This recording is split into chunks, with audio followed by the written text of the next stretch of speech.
जून में अमेरिका के राजकीय दौरे पर जाने वाले हैं प्रधानमंत्री मोदी। ऐतिहासिक होगा पीएम मोदी का अमेरिका दौरा, पूरे विश्व की रहेंगी निगाहें। अमेरिका के 3 शहरों के दौरे पर आए राहुल गांधी ने नेशनल प्रेस क्लब में मीडिया से बातचीत की और कहा विपक्ष पूरी तरह से एकजुट, आश्चर्यचकित करेंगे 2024 के चुनाव नतीजे।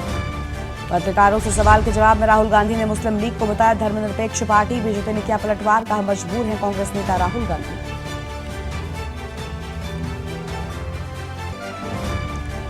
साक्षी हत्याकांड में इस्तेमाल किया गया चाकू पुलिस ने किया बरामद। इस चाकू से किरत साहिल ने 21 बार साक्षी पर ताबड़तोड़ वार।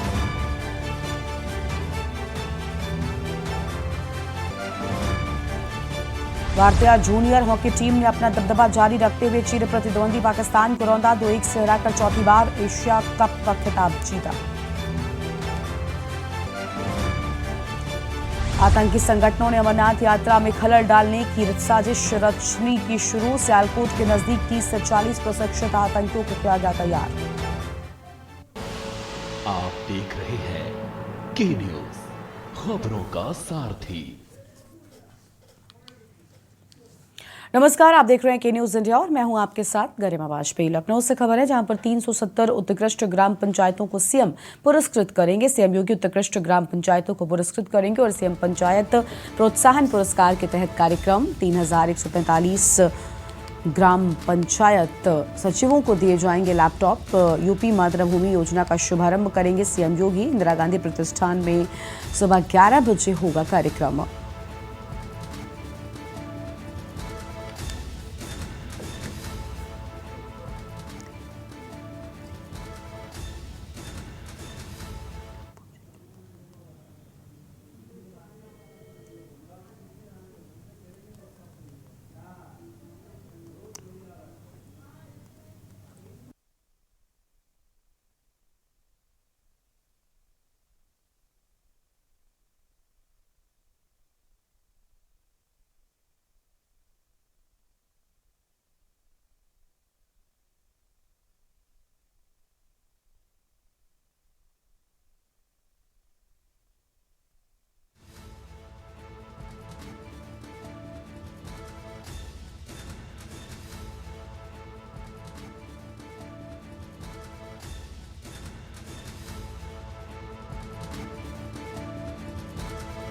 प्रोत्साहन पुरस्कार के तहत कार्यक्रम जिसमें खुद मुख्यमंत्री योगी आदित्यनाथ पहुंचेंगे और 3145 ग्राम पंचायत सचिवों को लैपटॉप दिए जाएंगे। और इस दौरान आपको बता दें कि कई लोगों के शामिल होने की बात सामने आई है और 3145 ग्राम पंचायत सचिवों को लैपटॉप दिए जाएंगे।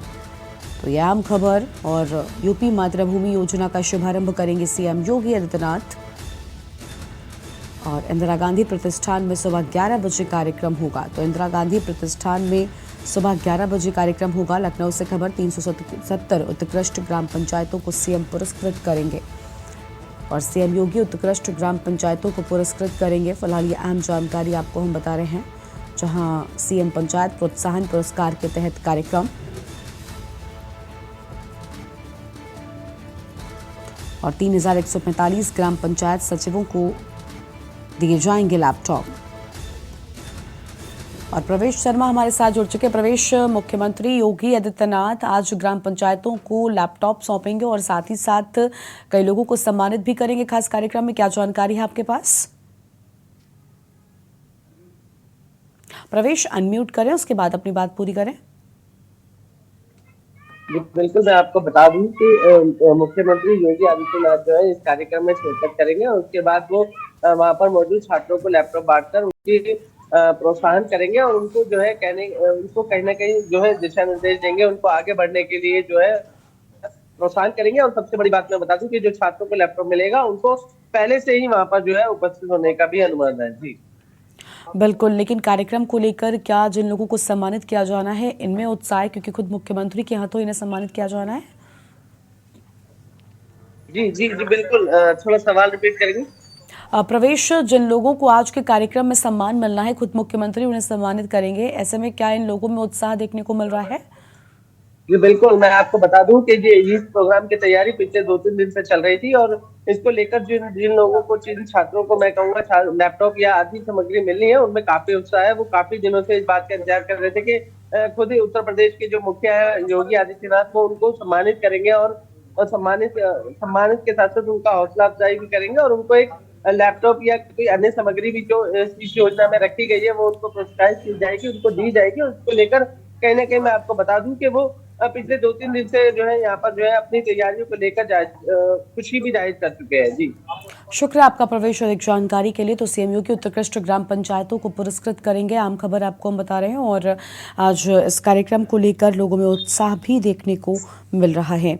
तो ये अहम खबर आपको हम बता दें, जहां पर लोगों में उत्साह है और 3145 ग्राम पंचायत सचिवों को लैपटॉप आज के इस कार्यक्रम में दिए जाएंगे और जिसके चलते इन लोगों में काफ़ी उत्साह भी देखने को मिल रहा है। तो फिलहाल ये आम जानकारी आपको हम बता रहे हैं।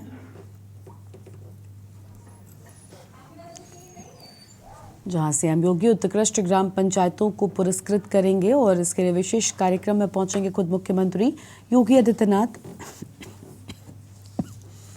सीएम पंचायत प्रोत्साहन पुरस्कार के तहत कार्यक्रम है, अहम जानकारी आपको हम बता रहे हैं।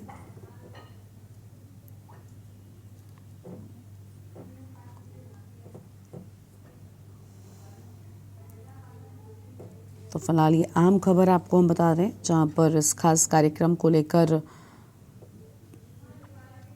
उत्साहित हैं लाभार्थी और आज मुख्यमंत्री खुद उन लोगों को सम्मानित करेंगे और सीएम पंचायत प्रोत्साहन पुरस्कार के तहत ये कार्यक्रम हो रहा है।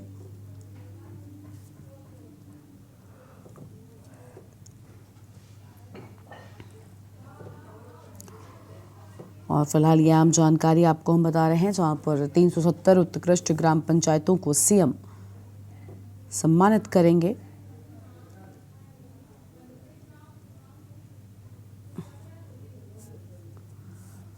और विशेष तैयारियां इस कार्यक्रम से जुड़ी आज कर ली गई हैं। सीएम खुद यहां पर पहुंचेंगे और इन लोगों को सम्मानित करेंगे।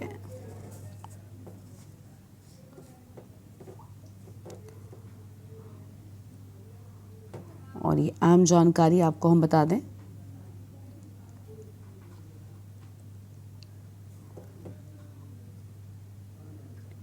सीएम पंचायत प्रोत्साहन पुरस्कार के तहत कार्यक्रम होगा। सीएम योगी उत्कृष्ट ग्राम पंचायत कार्यक्रम के तहत पहुंचेंगे। 3145 ग्राम पंचायत सचिवों को लैपटॉप दिए जाएंगे। ये आम जानकारी आपको हम बता रहे हैं।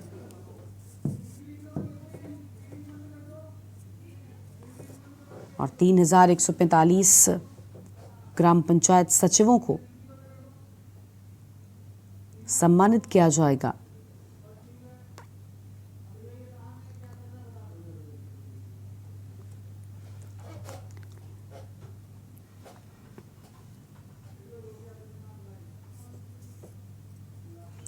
और ये आम खबर, सीएम योगी उत्कृष्ट ग्राम पंचायतों को करेंगे पुरस्कृत। फिलहाल ये अहम जानकारी आपको हम बता रहे हैं। और सीएम पंचायत प्रोत्साहन पुरस्कार के तहत कार्यक्रम होगा। फिलहाल ये आम खबर आपको हम बता दें। और 3145 ग्राम पंचायत सचिवों को दिए जाएंगे लैपटॉप।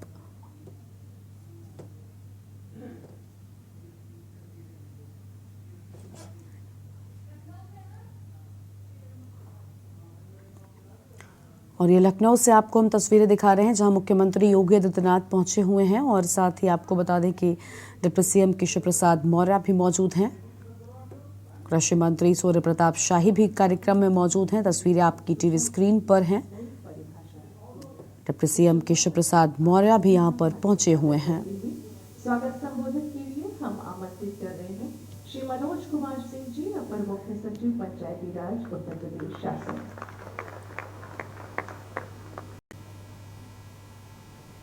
नमस्कार। माननीय मुख्यमंत्री जी, माननीय उप मुख्यमंत्री जी, माननीय वित्त मंत्री जी, चीफ सेक्रेटरी साहब, माननीय राज्य मंत्री जी ग्राम विकास, इस कार्यक्रम में भाग लेने के लिए आए हुए सभी जिलों से सम्मानित प्रधानगण, ग्राम पंचायत विभाग के सभी अधिकारीगण, आप सबका इस कार्यक्रम में स्वागत है। आज का ये दिन बहुत ऐतिहासिक दिन के रूप में याद किया जाएगा उत्तर प्रदेश के लिए और खास करके पंचायती राज विभाग के लिए। माननीय मुख्यमंत्री जी की प्रेरणा से कुछ महीनों पहले एक योजना को बनाने की शुरुआत की गई थी जिसका नाम मातृभूमि योजना है।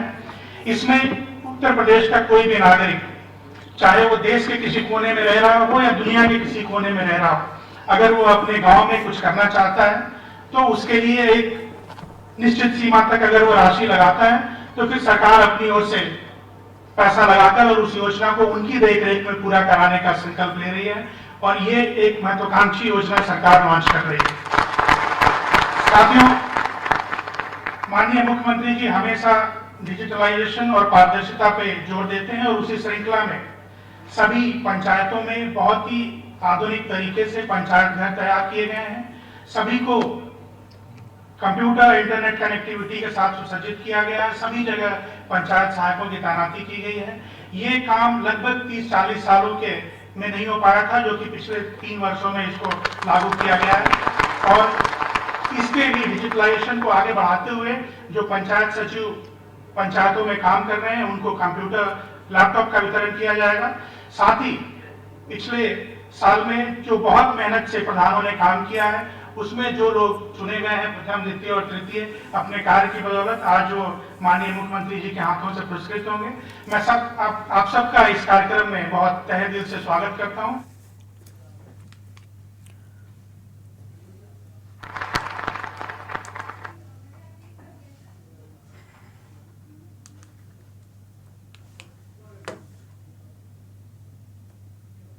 और आगे बढ़ेंगे कार्यक्रम में की तस्वीरें आपने देखी हैं जहां पर खुद मुख्यमंत्री पहुंच चुके हैं, साथ में डिप्टी सीएम केशव प्रसाद मौर्य भी मौजूद है। अब आगे बढ़ते हैं खबरों की ओर। सर्वखाप सर्व समाज पंचायत ने ऐलान किया है समाधान होने तक पहलवानों के लिए संघर्ष जारी रहेगा। राष्ट्रपति और गृह मंत्री से मिलेंगे।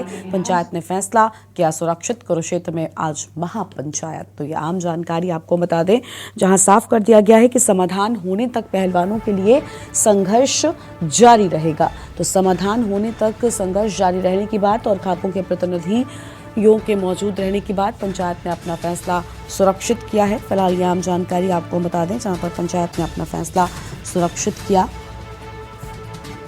और अहम खबर आपको हम बता रहे हैं।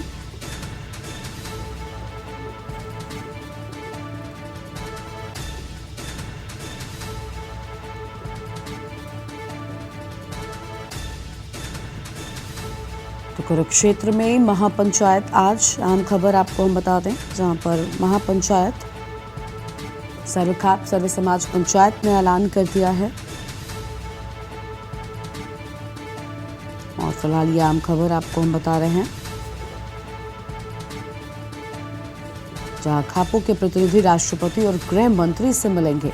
तो यह अहम जानकारी जहां पर राष्ट्रपति और गृह मंत्री से मुलाकात करने की बात सामने आई है। फिलहाल आम खबर आपको हम बता रहे हैं। और समाधान होने तक पहलवानों के लिए संघर्ष जारी रहेगा। तो समाधान होने तक संघर्ष जारी रहने की बात सामने आई है।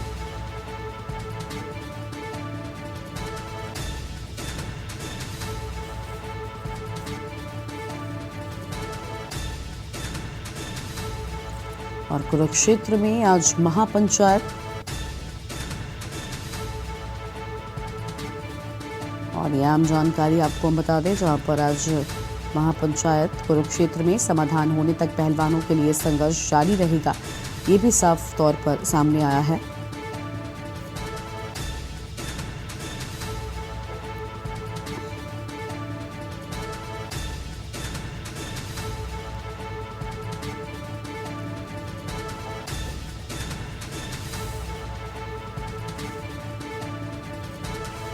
और इसी खबर पर अधिक जानकारी के लिए हमारे साथ हमारे संवाददाता सतवीर शर्मा जुड़ चुके हैं। सतवीर, पंचायत ने अपना फैसला सुरक्षित कर लिया है।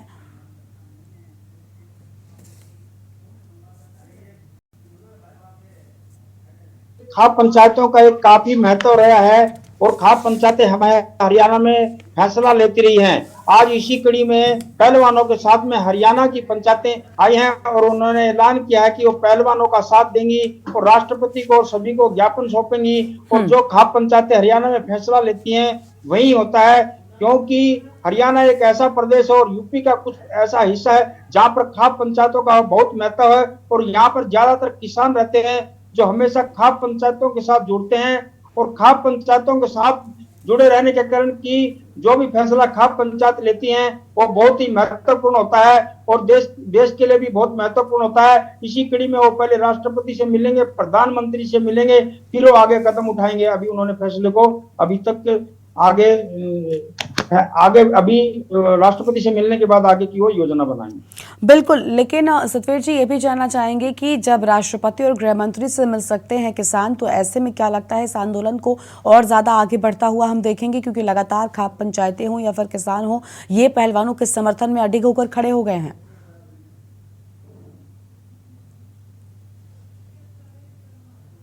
सतवीर जी, आवाज पहुंच रही है आप तक? ऐसा है कि हरियाणा में अभी कल ही ऐसा है कि रोहतक के अंदर से एक बयान आया था कि ये लड़की भी नाबालिग नहीं है और उसके ऊपर पास्को एक्ट नहीं बनता।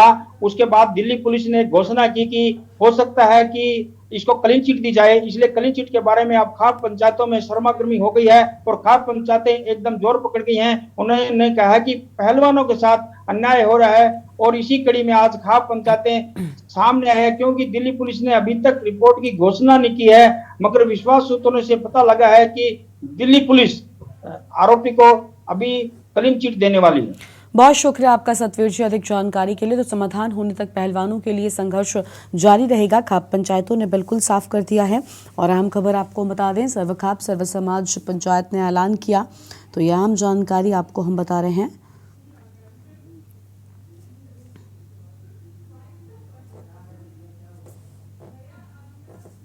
जहां आपको बता दें कि बिल्कुल साफ कर दिया है और सर्व खाप सर्व समाज पंचायत ने ऐलान भी कर दिया है। ये अहम जानकारी आपको हम बता दें। साफ तौर पर समाधान होने तक पहलवानों के लिए संघर्ष जारी रहने की बात इनकी ओर से कह दी गई है। तो जब तक साफ तौर पर उन्होंने कहा है कि संघर्ष जारी रहेगा।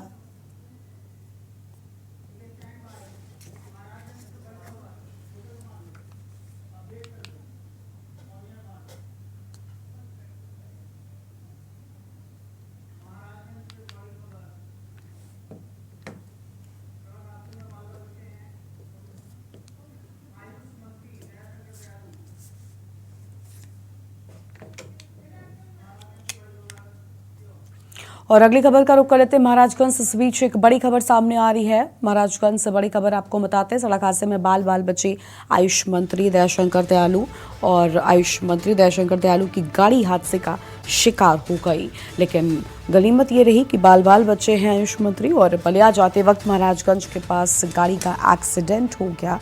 आम खबर आपको हम बता रहे हैं, बलिया जाते वक्त गाड़ी का एक्सीडेंट हुआ है और दूसरी गाड़ी से फिर आगे के लिए बढ़े। सड़क हादसे में बाल बचे आयुष मंत्री दयाशंकर दयालु। तो ये बड़ी खबर आपको बता दें, जहां पर बाल बचे हैं।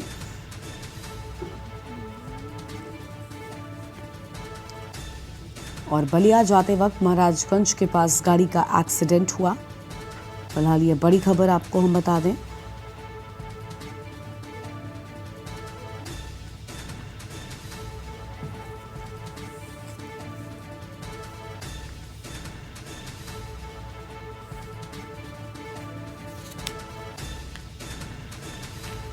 तो बलिया जाते समय महाराजगंज के पास गाड़ी का एक्सीडेंट हुआ। आम खबर आपको हम बता रहे हैं। और अगली खबर है दिल्ली से, जहां पर शराब घोटाले में सीबीआई से जुड़ा मामला। मनीष सिसोदिया की आज कोर्ट में पेशी। राउज एवेन्यू कोर्ट में सिसोदिया की पेशी होगी। सीबीआई ने चार्जशीट में सिसोदिया को बनाया आरोपी। संज्ञान को लेकर कोर्ट ने जारी किया था समन। और राउज एवेन्यू कोर्ट में मनीष सिसोदिया की पेशी होगी। फिलहाल ये अहम खबर आपको हम बता रहे हैं। और सीबीआई ने चार्जशीट में सिसोदिया को आरोपी बनाया है। और हमारे साथ हमारे संवाददाता प्रवेश शर्मा जुड़ चुके हैं। प्रवेश, आज राउज एवेन्यू कोर्ट में मनीष सिसोदिया की पेशी होगी, क्या जानकारी है? जी बिल्कुल, मैं आपको बता दूं, देखिए मनीष सिसोदिया की मुश्किलें मुझे बढ़ती नजर आ रही है, क्योंकि मैं आपको बता दूं पी शरद चंद्र रेड्डी जो इस केस में अहम भूमिका निभा रहे थे, उन्होंने सरकारी गवाह बनने के लिए अपनी स्वेच्छा जता दी है। उन्होंने कोर्ट में खुद ये इस बात को कबूला है कि वो जो भी मैटर हुआ है या जो भी वाकया हुआ है उसको मैं स्वेच्छा से बताना चाहता हूँ और उसके लिए मैं सरकारी गवाह बनना चाहता हूँ। और मैं बता दूं कि राज्य रेवेन्यू कोर्ट ने उनको इस बात की मंजूरी भी दे दी है और एक्सेप्ट कर लिया है कि आप सरकारी गवाह बन सकते हैं, क्योंकि उन्होंने अपनी बात को स्वेच्छा से रखा है। और कहीं ना कहीं मुझे ऐसा लगता है कि ये जो सरकारी गवाह बनेंगे तो कहीं ना कहीं मनीष सिसोदिया के लिए मुश्किलों को खड़ा कर सकते हैं। दूसरी बड़ी बात मैं बता दूं कि एक कारोबारी अरोड़ा है, शरद अरोड़ा अरोड़ा है, वो ऑलरेडी सरकारी गवाह बनकर मनीष सिसोदिया की मुश्किलें बढ़ाते हुए दिखाई दे रहे हैं। और जब कोर्ट में पेशी होगी और कोर्ट में इन दोनों गवाहों की जब दलीलें चलेंगी तो कहीं ना कहीं मनीष सिसोदिया की मुश्किलें बढ़ती नजर आ रही है। जी नहीं, अभी राहत मिलने के कोई भी आसार नहीं है, क्योंकि इसके पहले भी जमानत के लिए लगातार वो कोशिश कर रहे हैं, प्रयास करते हैं, अर्जी डाली जाती है, लेकिन अब तक उन्हें राहत नहीं मिली है। यानी आज की पेशी के बाद भी कुछ ऐसे ही आसार दिखाई दे रहे हैं। जी बिल्कुल, मैं आपको बता दूं, राज्य रेवेन्यू कोर्ट के बाद जब वो दिल्ली हाई कोर्ट गए थे तो उनको वहां से भी कोई राहत नहीं मिली है और बार बार वो अपनी पत्नी की तबीयत का हवाला देकर जो है जमानत की अर्जी को अपील कर रहे हैं, लेकिन कोर्ट बार बार उनको इस बात को नकार देता है। कोर्ट का कहना है कि मनीष सिसोदिया दबंग नेता है, कहीं ना कहीं गवाह को प्रभावित करेंगे, सबूतों को नष्ट करेंगे। इस वजह से जो है हर बार उनकी जमानत की याचिका को खारिज किया जा रहा है। लेकिन इसी शराब नीति घोटाले में जो है कोर्ट ने ये भी पूछा था कि आपने ये नीति पहले बनाई और बाद में वापस ली, तो इसमें कहीं ना कुछ घपला था, इसी वजह से ऐसा हुआ, जिसपे मनीष सिसोदिया के वकीलों ने मैं आपके साथ तौर पे कहूं कि उन्होंने खुलकर सही जवाब नहीं दिया और कोर्ट को कहीं ना कहीं शक के दायरे में है और दोनों गवाह आने से मनीष सिसोदिया की मुश्किलें फिलहाल बढ़ती हुई नजर आ रही है। जी बिल्कुल, बहुत शुक्रिया प्रवेश आपका अधिक जानकारी के लिए। तो मनीष सिसोदिया की मुश्किलें फिलहाल बढ़ती हुई दिखाई दे रही हैं शराब घोटाले में। आपको बता दें कि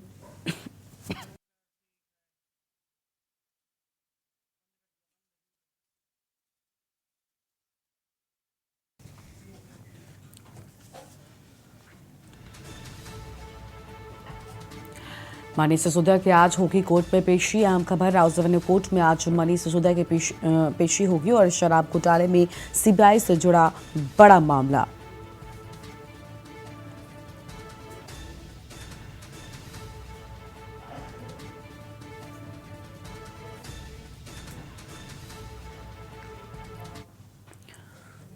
और एक ब्रेक के लिए यहाँ पर रुकते हैं, जो लौटेंगे। आप देख रहे हैं के न्यूज, खबरों का सारथी। ब्रेक के बाद आप सभी का स्वागत है। दिल्ली से खबर, झारखंड सीएम हेमंत सोरेन से मिलेंगे सीएम केजरीवाल। रांची में सीएम केजरीवाल और सीएम सोरेन की मुलाकात होगी। केंद्र सरकार के अध्यादेश के खिलाफ समर्थन मांगेंगे और कल तमिलनाडु सीएम स्टालिन से की थी मुलाकात। रांची में सीएम केजरीवाल और सीएम सोरेन की मुलाकात होगी। फिलहाल ये अहम जानकारी आपको हम बता रहे हैं।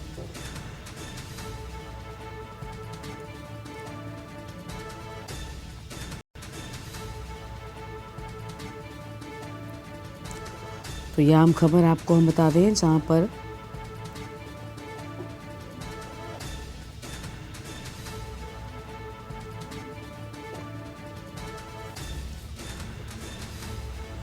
और केंद्र सरकार के अध्यादेश के खिलाफ समर्थन मांगेंगे। ये आम खबर आपको हम बता रहे हैं, जहां पर कल तमिलनाडु सीएम स्टालिन से मुलाकात हुई थी और आज भी मुलाकात करेंगे मुख्यमंत्री केजरीवाल। झारखंड के सीएम हेमंत सोरेन से मिलेंगे मुख्यमंत्री अरविंद केजरीवाल। तो फिलहाल ये आम खबर आपको हम बता दें, मुख्यमंत्री अरविंद केजरीवाल की मुलाकात होगी। रांची में सीएम केजरीवाल और सोरेन की मुलाकात। केंद्र सरकार के अध्यादेश के खिलाफ समर्थन मांगने के लिए यहाँ पर पहुंचेंगे। तो फिलहाल ये आम खबर आपको हम बता दें, जहां पर समर्थन मांगने के लिए पहुंचेंगे और झारखंड सीएम हेमंत सोरेन से मिलेंगे सीएम केजरीवाल। आम खबर आपको हम बता रहे हैं और रांची में सीएम केजरीवाल और सीएम सोरेन की मुलाकात होगी।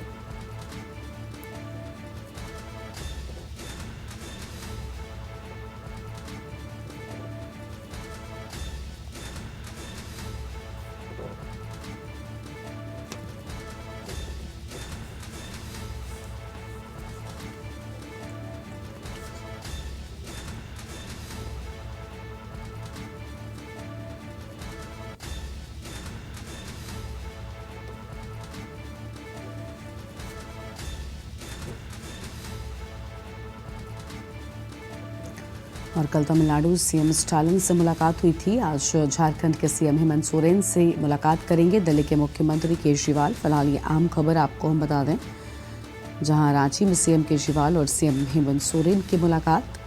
आम खबर आपको हम बता रहे हैं।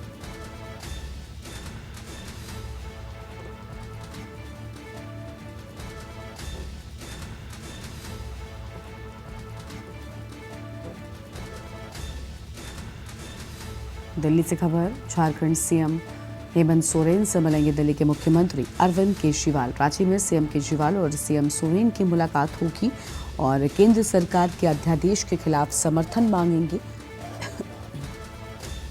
अहम जानकारी आपको हम बता दें, कल तमिलनाडु के सीएम स्टालिन से मुलाकात की थी। फिलहाल ये अहम खबर आपको हम बता रहे हैं दिल्ली से, जहां पर झारखंड सीएम हेमंत सोरेन से मिलेंगे दिल्ली के मुख्यमंत्री अरविंद केजरीवाल और रांची में सीएम केजरीवाल और सीएम सोरेन की मुलाकात होगी और केंद्र सरकार के अध्यादेश के खिलाफ समर्थन मांगेंगे। तो केंद्र सरकार के अध्यादेश के खिलाफ मांगेंगे समर्थन। प्रवीण गुप्ता हमारे साथ जुड़ चुके हैं। प्रवीण, दिल्ली के मुख्यमंत्री लगातार जो समर्थन है वो जुटाने का प्रयास कर रहे हैं। अलग अलग राज्यों के मुख्यमंत्रियों से मुलाकात हो रही है और कहा यह जा रहा है कि केंद्र सरकार के अध्यादेश के खिलाफ समर्थन जुटाने में लगे हुए हैं। यानी 2024 भारतीय जनता पार्टी के लिए आसान नहीं है, क्योंकि विपक्षी एकजुटता के लिए केजरीवाल भरपूर प्रयास कर रहे हैं। प्रवीण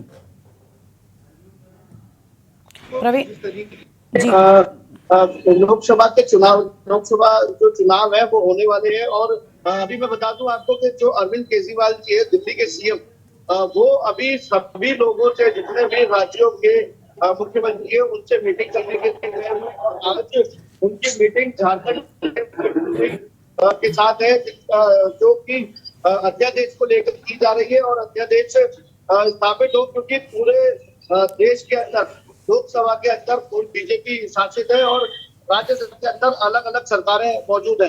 उसी के चलते अरविंद केजरीवाल सभी मुख्यमंत्रियों से मिलकर अध्यादेश के खिलाफ जो मुहिम चलाना चाह रहे हैं और वो उनसे इसीलिए मिलकर सभी लोगों से प्रार्थना कर रहे हैं और सभी लोगों से उनका समर्थन मांग रहे हैं कि अध्यादेश लाया जाए।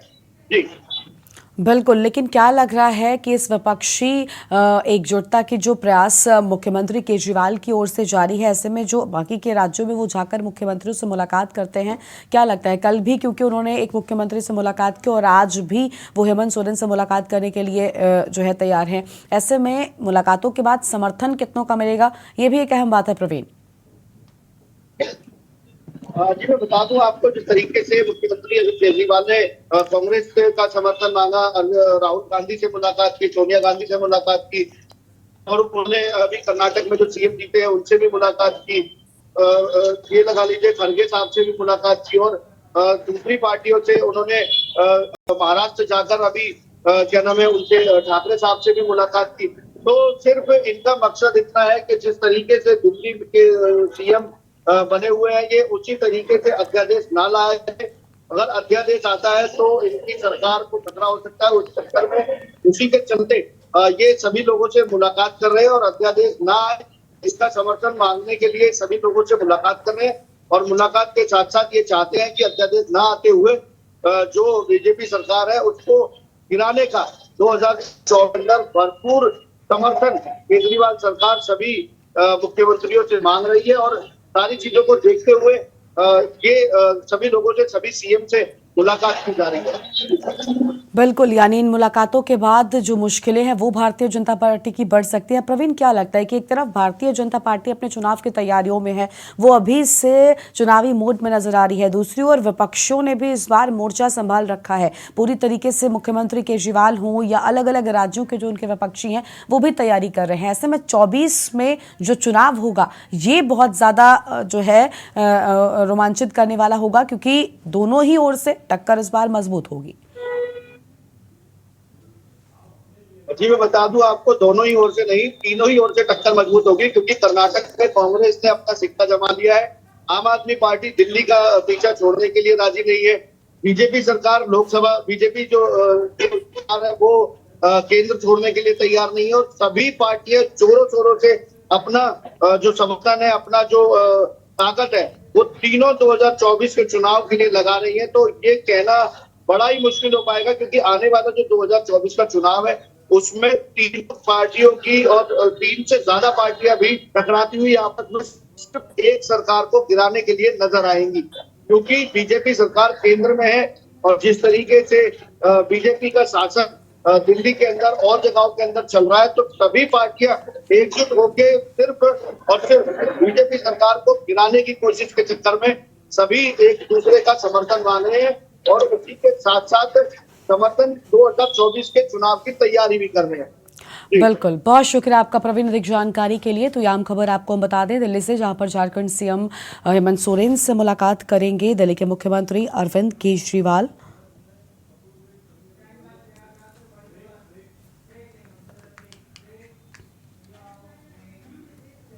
और एक छोटे से ब्रेक के लिए आप रुकते हैं, जहां लौटेंगे। आप देख रहे हैं के न्यूज, खबरों का सारथी। ब्रेक के बाद आप सभी का स्वागत है। और इस बीच एक बड़ी खबर प्रयागराज से सामने आ रही है। इस वक्त की बड़ी खबर का रुख कर लेते हैं। अतीक अहमद गैंग IS 227 से जुड़ी अहम जानकारी आपको हम बता दें। संपत्ति के लिए गैंग वॉर के आसार दिख रहे हैं। तो संपत्ति के लिए गैंग वॉर के दिख रहे आसार, करोड़ों के साम्राज्य को लेकर जंग छिड़ने के आसार हैं। ये बड़ी खबर आपको हम बता दें।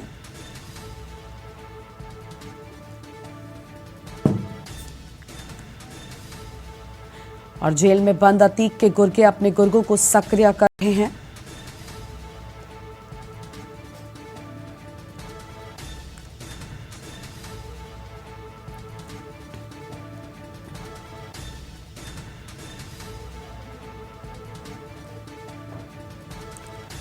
और घटना के बाद से शाइस्ता जानब अभी तक फरार हैं।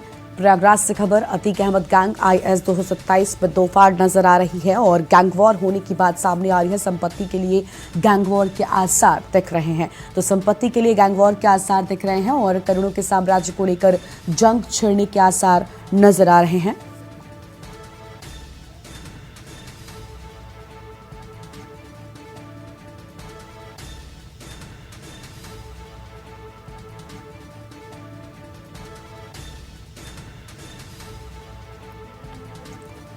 और इसी खबर पर अधिक जानकारी के लिए हमारे साथ हमारे संवाददाता विनय मिश्रा जुड़ चुके हैं। विनय, अतीक अहमद की पत्नी शाइस्ता परवीन अब तक फरार हैं और अशरफ की पत्नी का भी कुछ पता नहीं है। दोनों को फरार घोषित कर दिया गया है। ऐसे में अब करोड़ों के साम्राज्य को लेकर एक बार फिर से गैंग वॉर की बात सामने आ रही है। कहा जा रहा है कि संपत्ति को लेकर गैंग वॉर हो सकती है। विनय, देखिए, अतीक अहमद गैंग में IS 227 में दो फाड़ दिखाई दे रहे हैं, जिसमें संपत्ति के लिए गैंगवार की स्थिति बनी हुई है। करोड़ों की जो साम्राज्य है उसको लेकर जो है जंग छिड़ने के आसार नजर आ रहे हैं। जेल में बंद अतीक के गुर्गे, उनके जो सक्रिय गुर्गे हैं, उनके जो है बीच में जंग छिड़ने के आसार दिखाई दे रहे हैं। एक गुट अशरफ की और एक जो है जैनब के संपर्क में है। जी बिल्कुल, लेकिन विनय, ऐसे में क्या लगता है प्रशासन भी क्या इस सब पर नजर बनाए हुए है? क्योंकि इस पूरे मामले में प्रशासन की सतर्कता सबने देखी है। ऐसे में एक बार फिर से गैंग वॉर जैसे आसार जब नजर आ रहे हैं, प्रशासन क्या लगता है सख्त एक्शन ले सकता है क्या इस करोड़ों की संपत्ति को लेकर? जी बिल्कुल, हम आपको बता दें कि प्रशासन की लगातार नजर बनी हुई है इस पूरे घटनाक्रम में। लेकिन जो बात निकल के सामने आ रही है सूत्रों से जो है ये कि अतीक अहमद की जो पत्नी शाइस्ता परवीन है वो फरार चल रही हैं। अब घटना के बाद से ही शाइस्ता और जैनब और शाइस्ता नूरी ये फरार चल रही हैं। जी बिल्कुल, बहुत शुक्रिया विनय आपका अधिक जानकारी के लिए। तो जेल में बंद अतीक के गुर्गे अपने गुर्गों को सक्रिय कर रहे हैं और बताया जा रहा है कि अब इस संपत्ति को लेकर गैंग वॉर हो सकता है। एक गुट अशरफ की पत्नी जैनब के संपर्क में भी है, जबकि एक गुट बताया जाता है कि अतीक अहमद की पत्नी की तरफ दिखाई देता है। और ये आम खबर आपको बता दें, जहां पर घटना के बाद से शाइस्ता, जैनब और आयशा नूरी अब तक फरार हैं।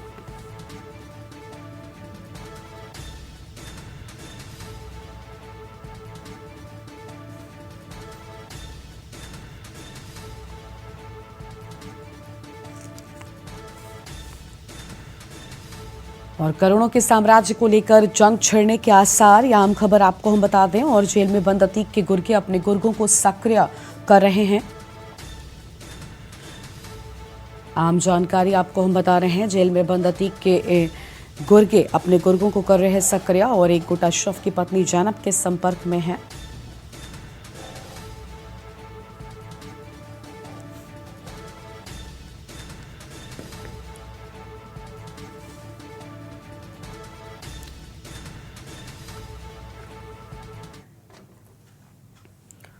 और अब सीधा आपको लखनऊ लेकर चलते हैं, जहां पर ग्राम पंचायतों को सम्मानित करने के लिए खास कार्यक्रम में पहुंचे हैं मुख्यमंत्री योगी आदित्यनाथ।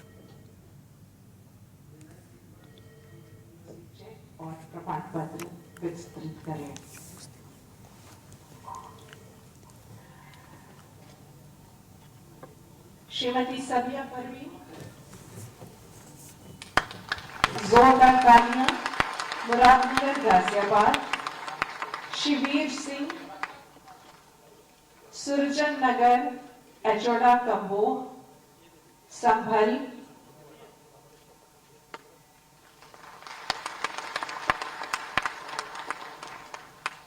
श्रीमती भावना शर्मा, एचोड़ा कम्बोह, असमौली, संभल,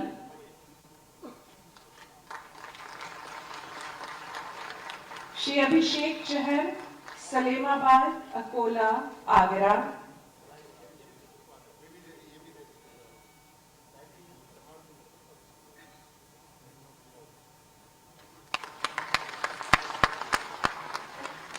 श्री राधेश्याम जी, मडियान, मानिकपुर, चित्रकूट,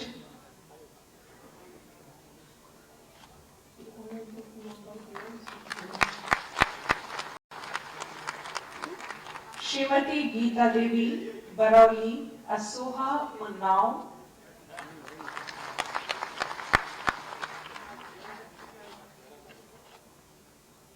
सुश्री अबरे जहां, जोखड़पुर, दमखोदा, बरेली,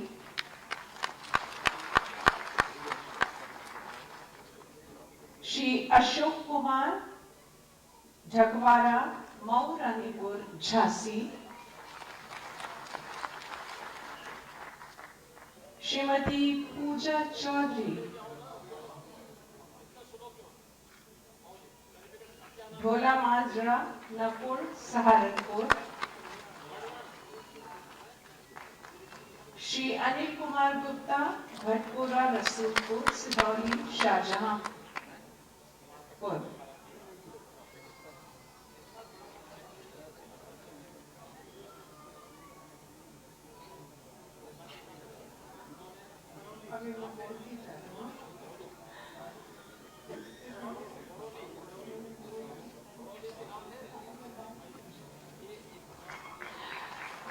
ये पुरस्कार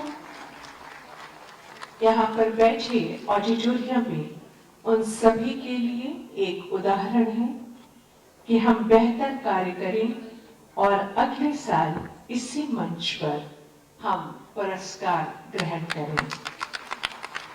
माननीय मुख्यमंत्री जी की ये दूरदर्शी योजना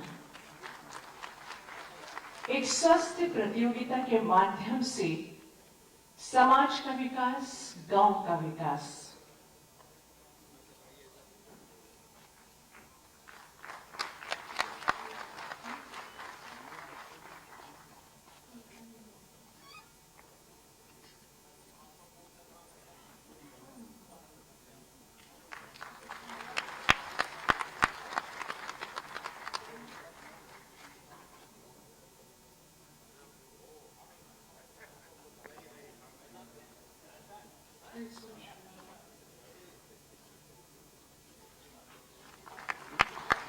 ये उन प्रतिभागियों के लिए खूबसूरत पल जो प्रदेश के मुखिया अपने आशीर्वाद के साथ प्रमाण पत्र दे रहे हैं। ये आज यहाँ है तो कल भी आप यहाँ हो सकते हैं। बहुत बहुत धन्यवाद। एक बार जोरदार तालियां इन पुरस्कारों के लिए, एक हौसला अफजाई के लिए, जिससे कि आप और बेहतर कार्य कर सकें।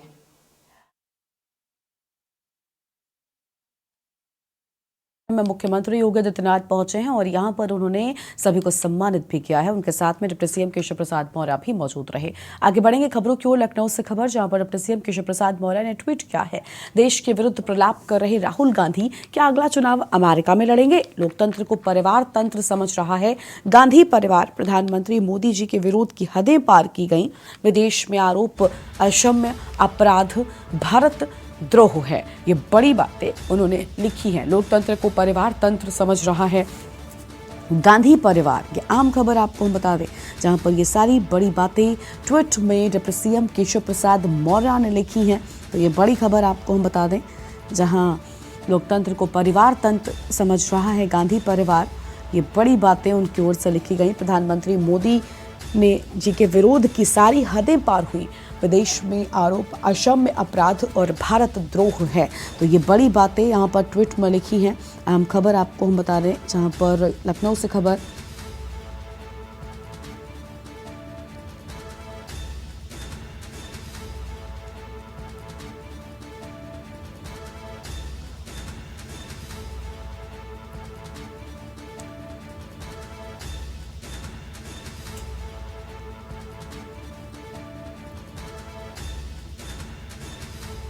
तो ये अहम खबर, और साथ ही आपको हम डिप्टी सीएम केशव प्रसाद मौर्य का वो ट्वीट भी दिखा रहे हैं जिसमें उनकी ओर से बड़ी बातें लिखी गई हैं।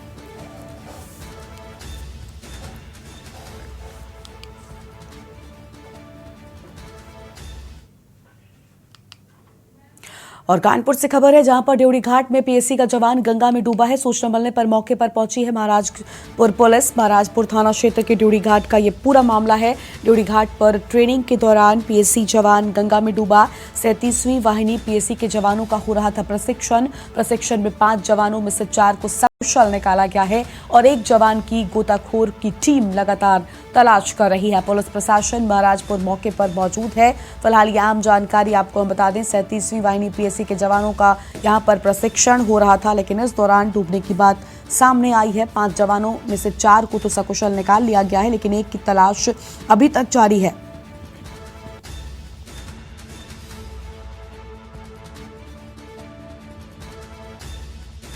मौके पर मौजूद है और तस्वीरें भी आपकी टीवी स्क्रीन पर आपको हम दिखा रहे हैं, जहां पर कानपुर से खबर, ड्योढ़ी घाट में पीएसी का जवान गंगा में डूबा। तो ड्योढ़ी घाट पर पीएसी का जवान गंगा में डूबा है और सूचना मिलने पर मौके पर महाराजपुर की पुलिस पहुंच गई है।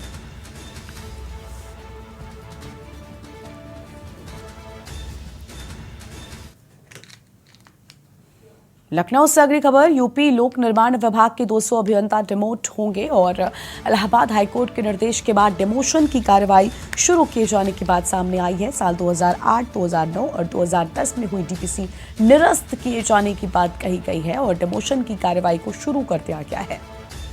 2008 में 95 जेई को प्रमोशन देकर एई बनाया गया था और 3 जुलाई 2009 को 27 अभियंता एई से बने थे XEN और 5 फरवरी 2010 को 78 पदों पर की गई डीपीसी भी निरस्त। नियम विरुद्ध की गई डीपीसी को हाईकोर्ट ने निरस्त किया। फिलहाल ये बड़ी खबर आपको हम बता दें, और 5 फरवरी 2010 को 78 पदों पर की गई डीपीसी भी निरस्त हो गई है।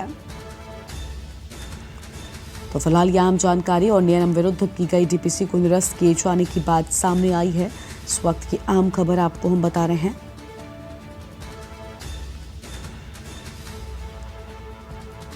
और इलाहाबाद हाईकोर्ट के निर्देश के बाद ये एक्शन लिए जाने की बात।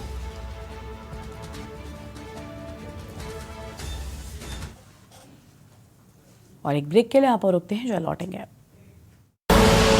आप देख रहे हैं के न्यूज, खबरों का सारथी। ब्रेक के बाद आप सभी का स्वागत है। खबर है कन्नौज से, जहां पर गैस रिफिलिंग के दौरान कार में आग लग गई और कार में आग लगने से लोगों में अफरा तफरी मच गई। पुलिस व दमकल कर्मियों ने पाया आग पर काबू। जिले में नहीं रोक रहा गैस रिफिलिंग का अवैध कारोबार। तरवा कोतवाली क्षेत्र के सतौरा गांव के पास की ये पूरी घटना है। तो फिलहाल ये आम खबर आपको हम बता दें, जहां पर पुलिस व दमकल कर्मियों ने आग पर काबू पाया है। और आम जानकारी आपको हम बता दें, पुलिस व दमकल कर्मियों ने आग पर काबू पाया। जिले में नहीं रुक रहा गैस रिफिलिंग का अवैध कारोबार। तो अवैध कारोबार नहीं रुक रहा है। कार में आग लगने से लोगों में अफरा तफरी का माहौल देखने को मिला है। आम जानकारी, और पुलिस व दमकल कर्मियों ने आग पर काबू पाया। तो आम जानकारी आपको हम बता दें, तस्वीरें भी आपके टीवी स्क्रीन पर आपको हम दिखा रहे हैं।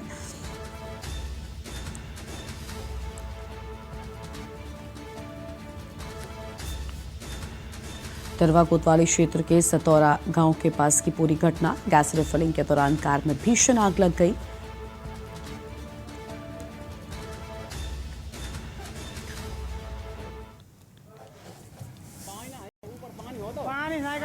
पानी जहर है यार, पानी ना हो जो नाम लो। इधर नेक लगी थी, रजैया होती ये कुछ ना। और अगली खबर बाराबंकी से आपको हम बताते हैं। बाराबंकी पहुंचे मनोज तिवारी ने पत्रकारों से भी वार्ता करेंगे और बाराबंकी पहुंचे हैं मनोज तिवारी। आम खबर आपको बता दें, जिले में करेंगे महाजनसंपर्क अभियान की शुरुआत। तो बीजेपी के महाजनसंपर्क अभियान के तहत मनोज तिवारी बाराबंकी पहुंचे हैं और जिले में महाजनसंपर्क अभियान की शुरुआत करेंगे।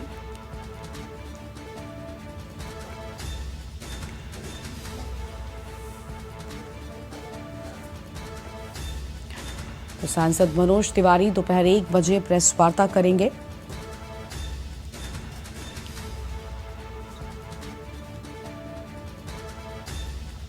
बाराबंकी पहुंचेंगे भाजपा सांसद मनोज तिवारी और यहां पर प्रेस वार्ता भी करेंगे। महाजनसंपर्क अभियान के तहत उनका आगमन हुआ है। भारतीय जनता पार्टी ने महाजनसंपर्क अभियान की शुरुआत 9 साल पूरे होने पर की है। ऐसे में अपने उपलब्धियों को भी गिनाएंगे और प्रेस वार्ता करेंगे। जिले में महाजनसंपर्क अभियान की शुरुआत भी करेंगे मनोज तिवारी। अहम खबर आपको हम बता रहे हैं।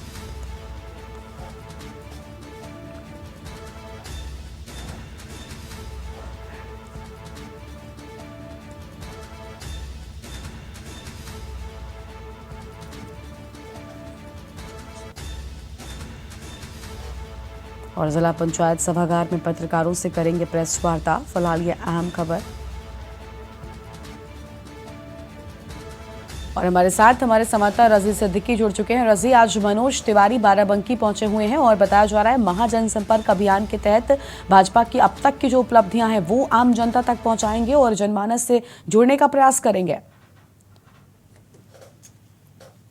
रजी जी बोलिए। बता दें कि आज बाराबंकी में भाजपा के वरिष्ठ नेता व सांसद मनोज तिवारी आएंगे और वहां से महाजन संपर्क अभियान के तहत एक प्रेस वार्ता करेंगे और मोदी सरकार के 9 वर्ष पूरे होने के जो प्रदेश भर में अभियान चलाया जा रहा है उसके गिनाएंगे। और इस कार्यक्रम में 1 बजे प्रेस वार्ता भी करेंगे। कार्यक्रम में सतीश शर्मा जो अपने मंत्री हैं वो मौजूद रहेंगे, सांसद जिला अध्यक्ष मौजूद रहेंगे और सांसद भी मौजूद रहेंगे और अन्य विधायकगण भी मौजूद रहेंगे। जी बिल्कुल। इस दौरान रजी हम देख पा रहे हैं कि लगातार पूरे देश में भाजपा का महाजनसंपर्क अभियान जो है वो शुरू हो चुका है। अलग अलग जगहों पर जो प्रतिनिधि हैं वो जाते हैं और सरकार की उपलब्धियों को गिनाते हैं। क्या लग रहा है रजी, ऐसे में ये महाजनसंपर्क अभियान जो शुरू हुआ है ये कितना मददगार साबित हो सकता है? क्योंकि 9 साल एक तरफ पूरे हो चुके हैं लेकिन आने वाले साल में चुनाव है लोकसभा का, तो ये कितना मददगार साबित होगा? जी आपको बता दें कि यहाँ 2024 की पूरी तैयारी कर रही है भाजपा और ये बहुत ही जो अभियान चलाया जा रहा है बहुत ही कारगर साबित होगा और इससे लोग जुड़ेंगे और छोटे मोटे जो जैसे अभी आम निकाय चुनाव हुआ है उसमें जो सीटें नहीं निकल पाई हैं उन पर भी ये लोग खामियां जो हुई हैं उन पर भी गौर करेंगे। जी बहुत शुक्रिया रजी आपका अधिक जानकारी के लिए। तो यह हम खबर आपको हम बता दें जहाँ पर आपको बता दें कि मनोज तिवारी महाजनसंपर्क अभियान के तहत अपने उपलब्धियों को गिनाएंगे और अहम खबर आपको हम बता रहे हैं।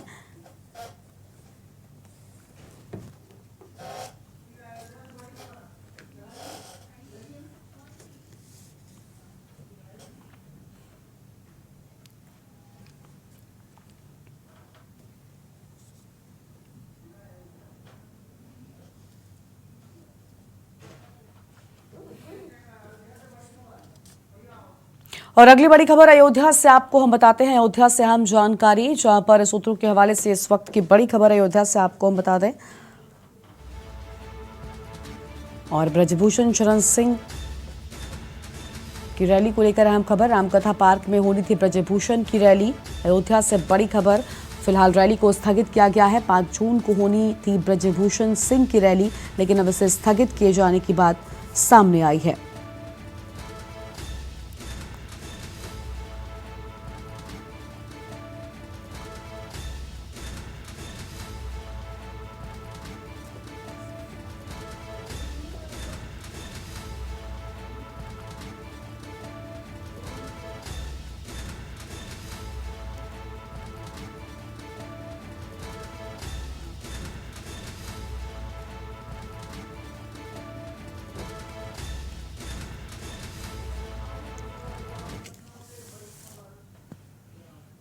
और बड़ी खबर लखनऊ से आपको हम बताते हैं। इस बीच एक बड़ी खबर लखनऊ से सामने आ रही है जहां पर यूपी कांग्रेस से जुड़ी बड़ी खबर आपको हम बताते हैं।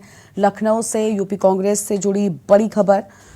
ब्रजलाल खाबरी का फैसला निरस्त। तो यूपी कांग्रेस से जुड़ी बड़ी खबर, झांसी और जौनपुर में नियुक्ति निरस्त। अहम खबर आपको बता दें, जहां पर फैसला निरस्त किया गया ब्रजलाल खाबरी का। एक बार फिर कांग्रेस में आमने सामने कलह की बात सामने आई है और ब्रजलाल खाबरी का फैसला फिलहाल निरस्त किए जाने की बात कही गई है। तो इस वक्त की आम खबर आपको बता दें, जहां झांसी और जौनपुर में नियुक्ति निरस्त हुई। तो झांसी और जौनपुर में नियुक्ति निरस्त हुई, फिलहाल आम खबर आपको बता रहे हैं। एक बार फिर से कांग्रेस के सामने कलह की बात कही गई है। तो एक बार फिर से कांग्रेस में कलह है और केंद्रीय नेतृत्व ने निरस्त किया है फैसला। तो केंद्रीय नेतृत्व ने फैसला निरस्त किया और यूपी कांग्रेस से जुड़ी बड़ी खबर आपको हम बताते हैं। तो यूपी कांग्रेस से जुड़ी बड़ी खबर आपको हम बता दें,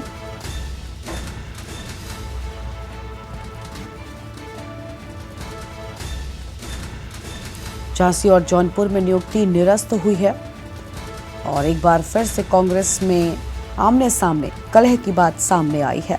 तो एक बार फिर से कलह, ब्रजलाल खाबरी का फैसला निरस्त हुआ। और इसी खबर पर अधिक जानकारी के लिए हमारे साथ सीनियर एग्जीक्यूटिव एडिटर उत्कर्ष सिन्हा जी जुड़ चुके हैं। उत्कर्ष जी, ब्रजलाल खाबरी का फैसला निरस्त हुआ। देखिए, कांग्रेस पार्टी की बात करें तो उत्तर प्रदेश में पहले ही किस स्थिति पर है ये जग जाहिर है। ऐसे में एक बार फिर से अगर इस तरह का जो आपसी सामंजस्य नहीं बैठ पा रहा है, क्या लगता है ये यूपी कांग्रेस के लिए नुकसानदेह है? यूपी कांग्रेस के अध्यक्ष ब्रजलाल खाबरी की जो कार्यशैली है उसको लेकर लगातार असंतोष बना हुआ है। आज भी चिट्ठी जो जारी हुई सेंट्रल आला कमान की तरफ से, उसमें भी सीधे सीधे ये लिखा हुआ है कि आपने संगठनात्मक प्रक्रिया नहीं पूरी की। अगर कोई प्रदेश अध्यक्ष के ऊपर ये आरोप लगाए उनकी पार्टी की हाई कमान कि आपने प्रक्रिया का पालन नहीं किया, इसलिए निरस्त किया जा रहा है, तो आप समझ सकते हैं कि उस अध्यक्ष को लेकर के पार्टी अब क्या सोच रही है। पिछले दिनों एक और विवाद हुआ था जब पूर्व प्रधानमंत्री राजीव गांधी जी की पुण्यतिथि पर ब्रजलाल खाबरी ने एक टीवी चैनल को बयान देते हुए देशवासियों को शुभकामनाएं और बधाई देती थी। तो ऐसी स्थिति हो गई है कांग्रेस में कि ब्रजलाल खाबरी बतौर अध्यक्ष बुरी तरह असफल है। निकाय चुनाव में बहुत सारे आरोप लगे, टिकट वितरण को लेकर काफी विद्रोह हुआ और अब इस तरह की चिट्ठी ये साफ जाहिर करता है कि ब्रजलाल खाबरी को लेकर के कांग्रेस का आला कमान भी और उत्तर प्रदेश की कार्यकारिणी भी बिल्कुल संतुष्ट नहीं है और जल्दी ही कोई बड़ा वक्त। बिल्कुल बिल्कुल, लेकिन उत्कर्ष जी, आपने ब्रजलाल खाबरी के लिहाज से सारी बातों को समझाया कि देखिए उनके कामों को देखकर जो असंतोष है पार्टी में या बाकी के लोगों में, वो उनके लिए भी नुकसानदेह है। लेकिन इस सब से कांग्रेस पार्टी को भी नुकसान होगा क्योंकि पहले ही कांग्रेस की स्थिति ठीक नहीं है। ऐसे में प्रदेश अध्यक्ष से भी अगर आलाकमान असंतुष्ट हैं तो भला प्रदेश में नेतृत्व कैसे संभलेगा? क्या लगता है कि क्या अहम बदलाव कुछ देखने को मिल सकता है? कोई बड़ी चीजें देखने को मिल सकती हैं उत्तर प्रदेश कांग्रेस में? विधानसभा चुनाव के बाद से कांग्रेस के उस वक्त के अध्यक्ष जो थे अजय कुमार लल्लू, उनको हटा दिया गया, उनका इस्तीफा मंजूर कर लिया गया और उसके बाद फिर तब से लेके कांग्रेस अभी तक संभल नहीं पाई है। नए प्रयोग किए गए, 5 क्षेत्रीय अध्यक्षों की नियुक्ति की गई और ब्रजलाल खाबरी को प्रदेश अध्यक्ष बनाया गया। लेकिन उसके बाद से ही लगातार असंतोष, विवाद, कार्यशैली को लेके शिकायतें, ये सब चल रहा है।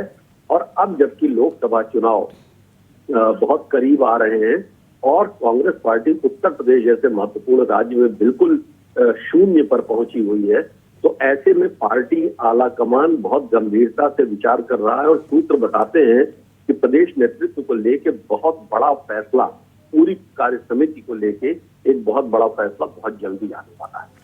बहुत शुक्रिया उत्कर्ष जी आपका अधिक जानकारी के लिए। तो झांसी और जौनपुर में नियुक्ति निरस्त, जिसके बाद बताया जा रहा है कि अब कहीं ना कहीं कुछ अहम बदलाव या अहम कदम भी उठाए जा सकते हैं क्योंकि ब्रजलाल खाबरी का फैसला फिलहाल निरस्त किया गया है।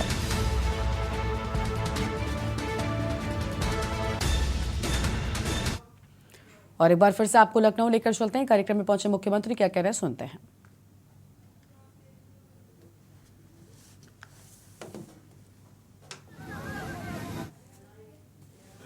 प्रदेश के अंदर लागू हो रही हैं, ऐसे श्री केशव प्रसाद मौर्य जी, प्रदेश के वित्त और संसदीय कार्य विभाग के मंत्री श्री सुरेश कुमार खन्ना जी, ग्राम्य विकास विभाग की राज्य मंत्री श्रीमती विजय लक्ष्मी गौतम जी, प्रदेश के मुख्य सचिव श्री दुर्गा शंकर मिश्र जी, कृषि उत्पादन आयुक्त और पंचायती राज विभाग को की योजनाओं को जमीनी धरातल पर जो ले जाने का कार्य कर रहे हैं श्री मनोज कुमार सिंह जी, निदेशक पंचायती राज श्री प्रमोद कुमार उपाध्याय जी, ग्राम्य विकास विभाग से जुड़े हुए सभी अधिकारीगण और प्रदेश भर से आए हुए सभी ग्राम प्रधानगण, पंचायत सचिवगण और उपस्थित सभी भाइयों बहनों, आज मुझे बहुत प्रसन्नता की अनुभूति हो रही है कि उत्तर प्रदेश में पंचायती राज से जुड़े हुए 3 बड़े कार्यक्रमों को आज यहां पर एक साथ आगे बढ़ाया गया है। मुख्यमंत्री पंचायत प्रोत्साहन पुरस्कार योजना के अंतर्गत 370 ग्राम पंचायतों को आज यहां पर पुरस्कार वितरण का कार्यक्रम संपन्न हो रहा है। प्रदेश के अंदर जिनका जन्म हुआ या जिनके पूर्वजों का जन्म हुआ लेकिन वे प्रदेश के बाहर देश में या दुनिया में अपनी नौकरी, रोजगार या व्यवसाय के लिए चले गए, वे अपनी मातृभूमि के विकास के में योगदान देना चाहते हैं, उनके लिए एक अभिनव योजना मातृभूमि योजना का शुभारंभ और प्रदेश के अंदर राष्ट्रीय ग्राम स्वराज अभियान योजना के अंतर्गत ग्राम पंचायतों के सचिवों को लैपटॉप वितरण के इस कार्यक्रम को आज यहां पर शुभारंभ किया गया है। मैं सबसे पहले उत्तर प्रदेश के सभी नागरिकों को जो प्रदेश में निवास कर रहे हैं, ग्रामीण क्षेत्र में निवास कर रहे हैं, उनको और जो प्रदेश के बाहर भी हैं उन सबको मातृभूमि योजना लागू होने के लिए हृदय से बधाई देता हूं, उन सबके प्रति अपनी शुभकामनाएं देता हूं। मुख्यमंत्री पंचायत पुरस्कार योजना 370 ग्राम पंचायतों को यहां पर आज उपलब्ध कराई जा रही है। आप सब जानते हैं आदरणीय प्रधानमंत्री जी की प्रेरणा से प्रदेश के अंदर 10 नगर निगम स्मार्ट नगर निगम के रूप में विकसित हो रहे हैं। प्रदेश के अंदर 7 अन्य नगर निगमों को हमने राज्य स्मार्ट सिटी मिशन के अंतर्गत लेकर के उन्हें स्मार्ट सिटी बनाने का कार्य प्रारंभ किया है। लेकिन आज ग्राम पंचायतों में जितनी योजनाएं लागू हुई हैं, ग्राम सचिवालय से लेकर के ऑप्टिकल फाइबर से लेकर के अच्छी सड़कें, जल निकासी की व्यवस्था, LED street light, computer operator, VC सखी, इन सबको जोड़ करके अगर हम देखेंगे तो ग्राम पंचायतों में जिस भी ग्राम प्रधान ने थोड़ी भी ध्यान दिया है तो ग्राम पंचायत भी किसी स्मार्ट ग्राम पंचायत से कम नहीं है। और उसी स्मार्ट ग्राम पंचायत के लिए आह्वान करने के लिए आज हम सब यहाँ पर एकत्र हुए हैं। मैं सबसे पहले 370 ग्राम पंचायतों को जिन्हें आज पुरस्कार दिया गया है, स्वच्छता को लेकर के, ग्राम पंचायत की योजनाओं को प्रभावी ढंग से क्रियान्वयन को लेकर के, ग्राम पंचायत के अंदर टेक्नोलॉजी को लेकर के आज ये पुरस्कार दिए जा रहे हैं। इन सबको मैं हृदय से बधाई देता हूं, इन सबका मैं अभिनंदन करता हूं। लेकिन प्रदेश के अंदर जितनी भी हमारी लगभग 58,000 ग्राम पंचायतें हैं, वे सभी ग्राम पंचायत भी स्तर पर आगे बढ़ सके, इसके लिए भी मैं आपका आह्वान करता हूं। क्योंकि हर गांव पहले स्मार्ट बने और जब स्मार्ट बनेगा तो उसके बाद आत्मनिर्भरता के लक्ष्य को भी प्राप्त करें। हमें अपने ग्राम पंचायत के संसाधनों का उपयोग इस रूप में करना है कि हमें किसी के सामने हाथ फैलाने की नौबत ना पाए, बल्कि ग्राम पंचायत अपने रिसोर्सेज से अपने ग्राम पंचायत के समग्र विकास और जनता की बुनियादी सुविधाओं को भी वहां पर लागू कर सके। जैसे हर घर नल की योजना, हर घर नल की योजना सरकार ने योजना बना दी, हर घर तक पाइप पेयजल की स्कीम बना देगी, हर घर तक पानी भी पहुंचा देगी। लेकिन इस सस्टेनेबल को लंबे समय तक इसकी आवश्यकता और यह सुविधा वहां प्राप्त होती रहे, या ग्राम पंचायत की जिम्मेदारी बनती है कि उसको सस्टेनेबल बनाने के लिए हम प्रयास करें, और उसके लिए एक यूजर चार्ज हर ग्राम पंचायत से ग्राहक परिवार से लेकर के, और फिर दो प्रकार का कार्य, एक वह पैसा जो योजना को संचालित कर रहा है उसको देना, प्लम्बर को गांव में तैनात करवाना, कहीं पाइप लीक हो गया उसको तैयार करना, क्योंकि एक एक बूंद पानी बहुत महत्वपूर्ण होता है। जल संरक्षण के प्रति जागरूक होना, जहां टूटी लगी वो पानी बहुत बार होता है ना, पाइप टूटी खुली रह जाती है, पानी गिर रहा है, कोई पूछने वाला नहीं, ये राष्ट्रीय क्षति है।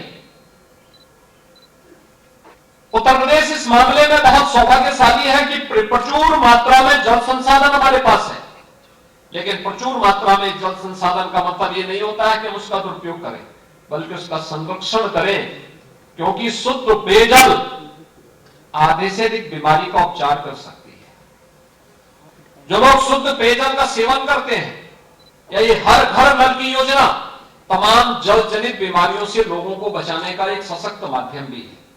और इसलिए भाइयों बहनों, हमारा दायित्व बनता है कि हम इन सभी गांवों के लोगों को सुविधा भी दें, लेकिन साथ साथ अपने गांव को आत्मनिर्भर बनाने की दिशा में भी प्रयास करें। मुझे प्रसन्नता है कि ग्राम पंचायतों में ग्राम सचिवालय ने जहां एक्टिव रूप से कार्य करना प्रारंभ किया है, और वहां पर कंप्यूटर ऑपरेटर रख करके सर्टिफिकेट देने के कार्यक्रम प्रारंभ हुए हैं। आप आश्चर्य करेंगे कि उससे ग्राम पंचायतों की इनकम भी बढ़ी है, काफी बड़ी इनकम बढ़ी है, और बहुत सारे लोगों ने उस पैसे का उपयोग गांव के विकास के लिए, कंप्यूटर ऑपरेटर के मानदेय देने के लिए, अन्य कार्यक्रमों के साथ किया है। और हम भी अपने ग्राम पंचायत के अंदर इस प्रकार के कार्यक्रमों को आगे बढ़ा सकते हैं, बहुत बेहतरीन तरीके से इसको कर सकते हैं। उत्तर प्रदेश के पास एक अवसर है इस कार्यक्रम को आगे बढ़ाने के लिए। आपने देखा होगा, अभी हम लोग जब यहाँ पे मातृभूमि योजना लॉन्च कर रहे थे, और मैं यहाँ पर दो सज्जनों से, श्री संजीव राजोड़ा और श्री विवेक चौधरी, जो यूएस कैलिफोर्निया में निवास करते हैं, लोगों से संवाद बना रहा था।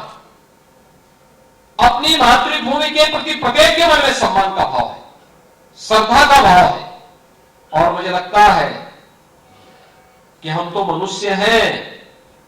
आप देखिए, किसी पशु को भी अगर आप बेच देते हैं, बाहर कर देते, तो दौड़ करके फिर वहीं वापस आ जाता है, वापस आ जाता है। तो फिर मनुष्य तो ईश्वर की सर्वश्रेष्ठ कृति है, वो अपनी मातृभूमि के प्रति उसके मन में लगाव क्यों नहीं होगा?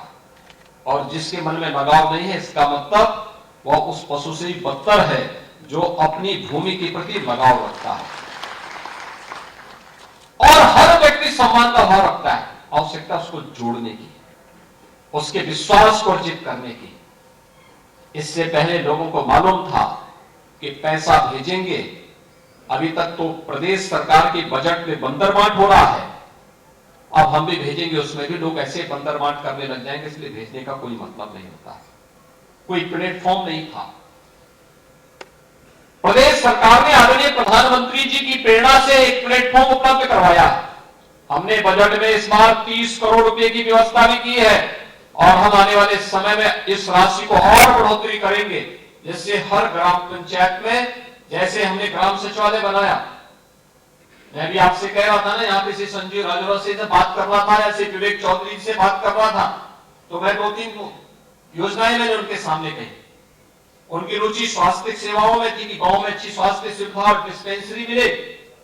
मैंने कहा डिस्पेंसरी के साथ साथ अगर एक हेल्थ एटीएम लग जाए, गांव के किसी एक व्यक्ति को हम ट्रेन कर दें, 60 प्रकार की जांचें उस हेल्थ एटीएम से हो सकती हैं, 60 प्रकार की जांचें, और वह किसी बड़े सेंटर से, डिस्ट्रिक्ट हॉस्पिटल से, मेडिकल कॉलेज से, लखनऊ के एससीपीजीआई से, केजीएमयू से, या किसी भी बड़े संस्थान से अगर उसको जोड़ दिया जाए, तो गांव के व्यक्ति को सामान्य उपचार के लिए कहीं गांव के बाहर नहीं जाना पड़ेगा, गांव के अंदर ही लोगों को फ्री में उपचार की सुविधा प्राप्त हो जाएगी। और एक हेल्थ एटीएम की कीमत बहुत ज्यादा नहीं है, मुश्किल से 5 से 7 लाख रुपए की होगी। केवल एक ऑपरेटर वहां रखना है, ऑपरेटर की ट्रेनिंग देनी है, जो कंपनी सप्लाई करेगी वही कंपनी उसकी ट्रेनिंग भी करा देगी। लेकिन गांव के लोगों को कितना लाभ मिलेगा? और इसीलिए मातृभूमि योजना इसी बात को लेगी, कन्वेंशन सेंटर बनाना, बारात भर या कोई भी फंक्शन करने के लिए, उन कार्यक्रमों को आगे बढ़ाने के लिए गांव का अपना कार्यक्रम होना चाहिए, गांव सभा का उसको रखरखाव करना चाहिए। एक न्यूनतम चार्ज आप लीजिए, कॉमर्शियल रूप से मत चलाइए, लेकिन न्यूनतम चार्ज रखरखाव की व्यवस्था, मेंटेनेंस की व्यवस्था, साफ सफाई की व्यवस्था ये नियमित होती रहे, इसके लिए आप देख रहे हैं के न्यूज, खबरों का सारथी।